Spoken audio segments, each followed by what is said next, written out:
Super proud ang ating himpilang Net25 dahil ang ating very own na si Emma Tiglao ang itinanghal na bagong Miss Grand Philippines 2025.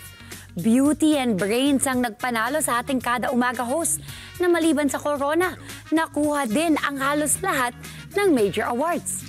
Ang highlights panoorin sa report na ito.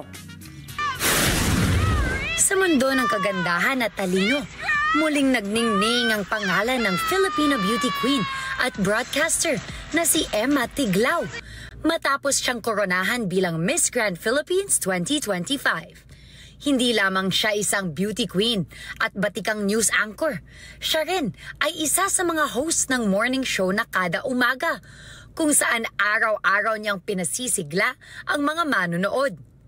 Pinatunayan ni Emma na ang kanyang ganda at husay ay lampas sa kamera dahil bit-bit niya rin ang boses ng malasakit at pag-asa. Sa kanyang talumpati, nag-iwan ng malalim na mensahe si Emma tungkol sa kanyang karanasan bilang isang news anchor na nakasaksi sa iba't ibang trahedya sa buong mundo. I would convince world leaders to see it as a quality, not as a quantity. What I mean is that the quality of us having constant dialogue with each other. It's not about the quantity or the time we need to prepare or we need to talk with each other, but it's the constant dialogue. Because if we will do that, we will eradicate disparities between the opportunities that we can get.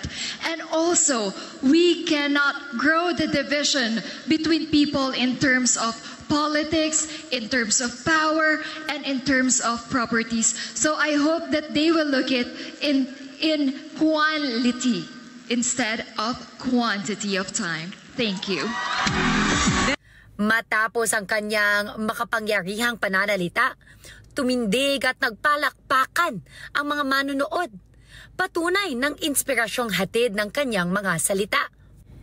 Isang mahalagang sandali rin ang nang si CJ Opiasa, ang kauna-unahang Filipina na naging Miss Grand International, ang siyang naglagay ng corona sa kanya. Si Opiasa ay kilala rin bilang isang modelo, beauty queen at tagapagtaguyod ng animal welfare sa pamamagitan ng kanyang Passion for Joy initiative. Ngayon, bilang bagong Miss Grand Philippines, haharapin ni Emma Tiglao ang mas malaking entablado upang katawanin ng Pilipinas sa Miss Grand International. Bit-bit ang kanyang ganda, talino at boses na lumalaban para sa kapayapaan. Ang kanyang tagumpay ay patunay na ang bawat Pilipino ay may lakas na magbigay ng pag-asa at pagbabago. Ang mundo ng kapayapaan na ating pinapangarap ay magsisimula sa mga katulad niyang hindi takot, magpahayag ng katotohanan at mangarap ng mas magandang bukas.